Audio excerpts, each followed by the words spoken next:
Estamos de volta agora e vamos colocar um novo assunto aqui para debate dos nossos comentaristas. O presidente Jair Bolsonaro pediu ao ministro da Educação, Milton Ribeiro, que o golpe militar de 1964 fosse citado como revolução em questões do Exame Nacional do Ensino Médio, o Enem. A informação foi publicada em uma reportagem da edição de hoje da Folha de São Paulo.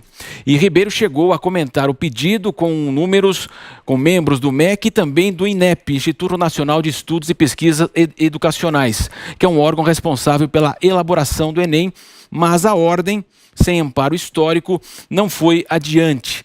Vamos agora começar com você, Piperno. Como é que você avalia essa possível ingerência aí em relação ao INEP, em relação ao Enem? Bom, o governo Bolsonaro é um governo absolutamente fracassado no campo da economia. Governo com índices ruins na economia, obviamente, ele tem dificuldade para se reeleger. Então, já que não dá para discutir economia, já que continua se mentindo muito em relação a queimadas, né? O índice do INEP, do INPE ontem foi um grande vexame. Então, o governo parte para esse tipo de tema. Vamos atacar questões também comportamentais, vamos mexer com a educação, porque quem sabe aí a gente consiga manter realmente atiçada, ligada à nossa base ultraconservadora. Então, isso faz parte de uma estratégia, inclusive de se criar essa mentira histórica. Mas também não surpreende, porque um mitomaníaco, filhote da ditadura, defender a ditadura, eufemisticamente chamar a ditadura de movimento ou de revolução ou sei lá o quê, não surpreende a ninguém, porque isso é sim uma coisa absolutamente organizada. Isso faz parte de um método de tentar convencer pela mentira. Muito bem, agora eu quero ouvi-lo, Jorge Serrão, a respeito do INEP, essa crise, essa debandada aí de funcionários do INEP. E também, Serrão, queria que você falasse dessa possível interferência no Enem, no Exame Nacional do Ensino Médio. Exatamente essa questão que eu gostaria de perguntar ao presidente Jair Bolsonaro. Na primeira oportunidade que ele tiver, responda: você realmente pediu ao ministro da Educação para interferir no Exame Nacional do Ensino Médio? Porque quem está dizendo isso é a reportagem da Folha de São Paulo. Então, Bolsonaro, diga se você interferiu ou não. Agora vamos à questão essencial. O presidente não deveria interferir nesse ponto. Isso é ponto 1. Ponto 2. Esse debate é um debate altamente estúpido, porque ele é inconclusivo. A esquerda vai sempre dizer que 1964 foi um golpe. Só que os argumentos da realidade indicam que não foi. Da mesma forma como é equivocado você usar o termo revolução. Revolução implica mudança na base, na estrutura social. Não aconteceu nada disso no Brasil naquele momento. O que houve foi um presidente que perdeu suas condições de governabilidade, chamado João Goulart, perdeu a base militar de sustentação de seu governo e vazou para fora do Brasil, temendo que ocorresse algo com ele. O governo ficou vago e foi declarada vaga a presidência pelo Congresso Nacional. E aí, os militares, Marechal Humberto, Castelo Branco, tomou posse no Congresso Nacional. Que golpe é esse que o cara toma posse no Congresso Nacional? Então, a gente tem que usar um termo melhor para definir a questão histórica. Agora, o que aconteceu depois, os desvios que aconteceram depois, democráticos, por exemplo, o ato institucional número 5 foi uma burrice, foi desnecessário que durasse tanto tempo quanto durou. A aplicação dele eu já acho questionável. A duração dele de 10 anos foi a máxima estupidez. Da mesma forma como a censura. A censura à imprensa naquela época foi burra. Foi ela que gerou esses monstros que nós temos hoje. Porque se a gente soubesse quem eram os terroristas, os bandidos, assaltantes de banco daquela época, com liberdade de imprensa, esses idiotas não teriam sido depois anistiados e virado os políticos que acabaram de roubar o Brasil em trilhões nos governos recentes. Então, a história tem que ser analisada com muita calma e seriedade. Constantino, tem viés de esquerda, de fato, aí, as questões que envolvem o Enem, o INEP, Constantino? Marcelo, quem nega isso vive em Marte, vive em outro planeta, né? É muito farta a evidência de viés ideológico, de doutrinação em todas as esferas do ensino brasileiro, e no Enem nem se fala. Eu já escrevi sobre isso várias vezes, já matei a cobra e mostrei o pau inúmeras vezes, né? São muitos os escândalos de escancarado viés. E a questão de 64 é muito sensível, talvez seja o ponto mais sensível, porque a esquerda, perdedora do ponto de vista político naquela época, ganhou do ponto de vista cultural e aparelhou tudo. Então eles criam uma narrativa que eles querem hegemônica, né, de que os marginais bandidos terroristas comunistas da época eram os heróis democratas, coisa que já foi refutada por quem participou daquilo e tem mais honestidade intelectual. O caso, por exemplo, do Fernando Gabeira. Já confessou que não tinha ninguém ali preocupado com democracia. Ele se inspirava no modelo de Cuba. O Brizola, à época, disse, né, cunhado não, genro, né, do... Cunhado. Isso. Ele disse, né, o golpe vai vir de cá ou de lá. Ele sabia que a turma estava preparando um golpe, a turma da esquerda radical. Eles sabiam, era confessado. Então, há bastante argumento para alegar que houve um contragolpe em março de 64, para impedir que o Brasil caísse nas garras comunistas, como estava acontecendo em vários países. Era um clima de Guerra Fria. O ouro de Moscou, a KGB, os soviéticos financiando a revolução em tudo que é lugar. A gente tem que saber o contexto da época, né? Por que, de repente, vários países caíram ou no comunismo ou em regimes militares nessa época? Porque Moscou estava bancando a tomada de poder em todo canto. Alguns conseguiram, outros foram barrados. O que não quer dizer que você vai aplaudir Pinochet, mas você vai entender o que era a Allende, que deixava gente treinada em Cuba pegar em arma e ir para o Chile, e que desrespeitava a Constituição, e que afundou a economia com inflação de 500%, expropriava a propriedade. Foi um caos. Então é preciso saber história para não ficar como um analfabeto funcional repetindo slogan falso de quem estava na época do lado dos bandidos, torcendo para os soviéticos na Guerra Fria, e não para os Estados Unidos e para o Ocidente livre.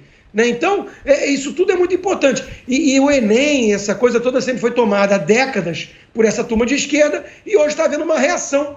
E eles estão em polvorosa. Eles querem manter a narrativa hegemônica. Eles chamam de ingerência ideológica os outros, de novo, diante de um espelho. Enquanto que o presidente já deixou claro várias vezes que ele quer que tire esse verniz falso de ideologia.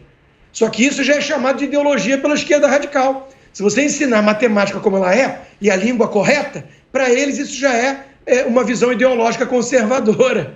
Porque eles querem o quê? Lacração, infiltração de linguagem neutra e blá blá blá, essa ideologia de gênero, tudo isso. Então, são os ideólogos chamando os outros de ideólogos. É o ladrão gritando pega ladrão. É um negócio ridículo. Agora, o ministro Milton Ribeiro já deixou claro várias vezes que vai ser coisa técnica na prova ali. E ele que manda, ele que comanda o MEC. Agora, se houve mesmo esse pedido que o Bolsonaro teria feito segundo a Folha de São Paulo, né, um jornal bastante imparcial, nem odeia o presidente e enaltece a extrema-esquerda no Brasil, né, isso a gente não sabe. Eu acho que a história não deve ter sido bem assim, não. Bruna, como disse o Constantino, né, o presidente teria prometido fazer o Enem com a cara do governo dele, e nesse meio campo aí, como é que fica o estudante que vai fazer essa prova, que é muito importante para a vida universitária dele? Olha, Marcelo, essa história do Enem, a cara do governo, é um negócio meio... Não entendi bem assim o discurso do Constantino, né? Eu queria elogiar justamente, em primeiro lugar, a precisão com que o meu colega Jorge Serrão descreveu o que aconteceu ali em 64. É uma questão delicada, mas a gente tem que estudar vendo os documentos da época, né? Não adianta simplesmente jogar slogan para lá e para cá. E o Constantino falou uma coisa importantíssima, que foi justamente o fato de que todos aqueles que tentaram fazer a Revolução em 64 e eram repudiados pela sociedade, qualquer pessoa que tenha familiares vivos naquela época e que contam o que acontecia com o Brasil, sabem dizer claramente que a população brasileira foi a favor da parada das tentativas de revolução comunista no Brasil. Foi isso que aconteceu, tá? O povo apoiou. O que aconteceu de complicado foi que os militares não pegaram a vacância do poder e devolveram e chamaram eleições 2 anos depois. Essa foi a maior estupidez, porque o correto seria, sim, freie a Revolução Comunista, que não tinha adesão popular. Por isso que, como muitos, né, declararam, seria ditadura do proletariado. Agora, não ter devolvido aos civis o poder 2 anos depois foi uma coisa terrível, porque isso alimentou todo o imaginário de pessoas que acreditam piamente que os militares são ruins, que a população estava muito feliz, queria os comunistas, que as pessoas que simplesmente queriam tranquilidade no Brasil ficaram chateadinhas. Veja, qualquer pessoa que tenha familiar vivo, me perdoa falar assim, porque algumas pessoas boas participaram daquilo, mas aqueles todos que ingressavam na chamada luta armada era um motivo de piada. Tá? Entre a maioria da sociedade, era um motivo de piada, não havia uma maioria apoiando a luta armada, era algo de gueto, foi um gueto o comunismo no Brasil. E justamente porque os militares ficaram 20 anos no poder, o que foi um erro absurdo, que todos os conservadores criticam, né? Tanto que a gente morre de rir, os conservadores morrem de rir quando os esquerdistas ultrapassados querem associar a direita a militares, que para os conservadores, a tradição positivista tão impregnada na cabeça dos militares coloca eles mais do lado de lá, né, mais positivistas, estão mais perto de uma mentalidade revolucionária do que conservadora, muitas vezes. Então, os conservadores são muito críticos aos militares, justamente por não terem devolvido o poder aos civis. Tá? Essa é a verdade. Claro que não vão dizer, porque não serve para slogan, né? É muito mais fácil como slogan dizer que o direitista é um autoritário, porque aí o esquerdista fica de bonzinho. É aquela história, o único jeito de o esquerdista conseguir provar para a sociedade brasileira que ele é bonzinho é pintando um inimigo pior, que é o que fazem com os conservadores. O problema é que a gente tem que ter memória. E a memória é o seguinte, toda aquela tentativa de esquerdista de tomada do poder, ela foi barrada com o apoio da sociedade.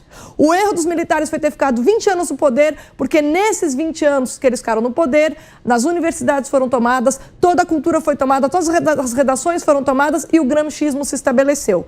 Como Constantino já descreveu, não preciso aqui ampliar um pouco mais. Portanto, o que a gente tem que entender é o seguinte, nesse momento, o que a gente tem é um MEC, com funcionários com essa mentalidade. Então, eles vão realmente criar questões do Enem completamente erradas. Cabe ao Bolsonaro interferir? Claro que não. Isso é algo que só vai ser vencido pela cultura. E é o que todos os conservadores dizem.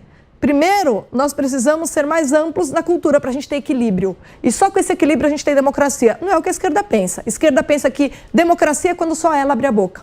Mas os conservadores não. Entendem que democracia é quando cada um protege a sua própria liberdade. Estamos de volta agora para toda a rede Jovem Pan e o Piperno quer voltar a falar desse assunto. 1964, Piperno. Não, rapidamente, só para encerrar de minha parte. De fato, os conservadores devem ter rido muito, sim. Mas talvez rido muito das torturas, né, de gente que enfrentou o pau de arara, de gente que enfrentou a morte. De 1969, por exemplo, quando depois que o deputado Márcio Alves disse que o exército era um vale-acolto de torturadores, se aproveitou daquilo para caçar tanta gente. Quem sabe tem um sorrido, tem um rido e até talvez debochado da morte de Vladimir Herzog, um jornalista, morreu torturado.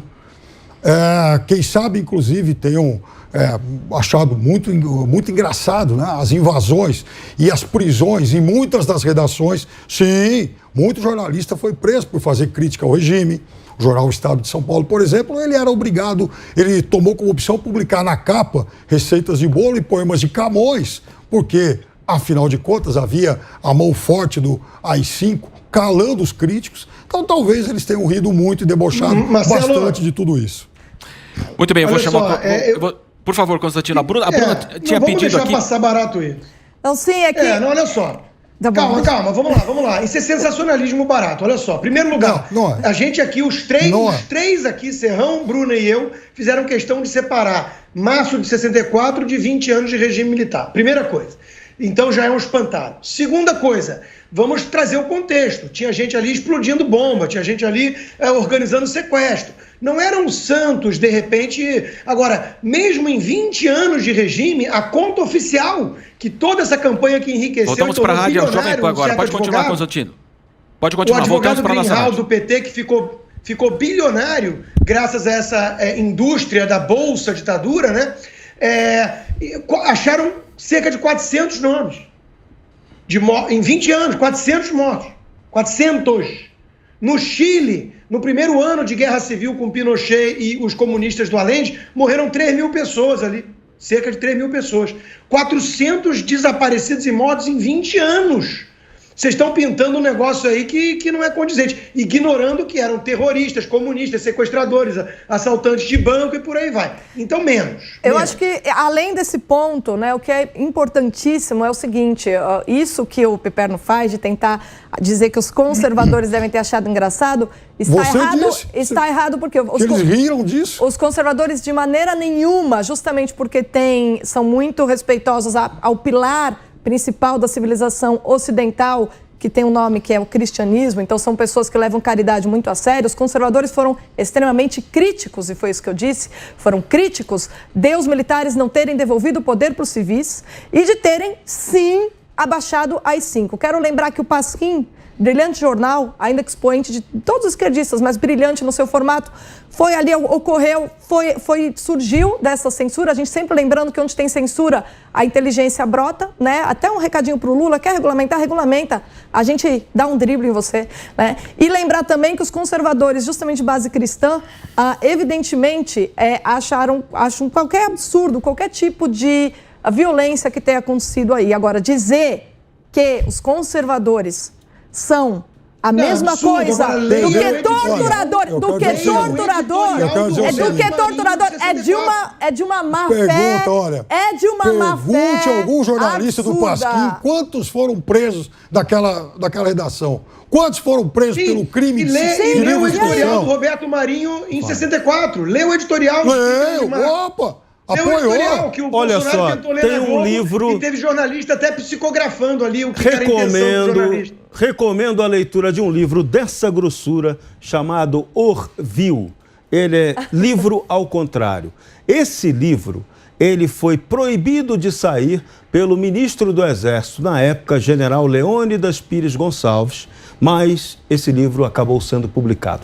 Ele conta com detalhes toda a atuação do terrorismo naquela época. Então, conheça vários lados da história, que isso facilita a vida. Não dá para a gente ficar nesse maniqueísmo de bem e mal no Brasil, que ele não chega a conclusão nenhuma. Esquerda boazinha, ela existe no inferno. Mas é muito fácil taxar conservador de ruim, mentirosamente. E ditadura generosa é algo que a humanidade não existe ditadura generosa. Ninguém falou isso. E a ditadura do Brasil, a do Brasil não foi. A ditadura do Brasil foi sórdida. E a ditadura no Brasil continua. O Brasil continua sob ditadura do crime institucionalizado.